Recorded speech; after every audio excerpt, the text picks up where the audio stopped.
আচ্ছা মারা আমি ধরছি অসীমদা কথা বাটা ইমো তারা আইলো একটা ভিডিও উঠাই We want justice!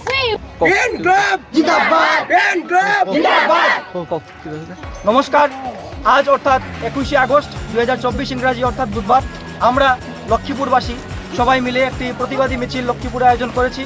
আমরা জানি গত 9ই আগস্ট কলকাতার আরজিকর কলেজে যে ইনহিউম্যান অ্যাক্ট যেটা আমরা ইংলিশে বলি একটা ঘটেছে আমাদের একটি বোনের উপর, তার আমরা তীব্র নিন্দা জানাই। 21শে আগস্ট 2024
We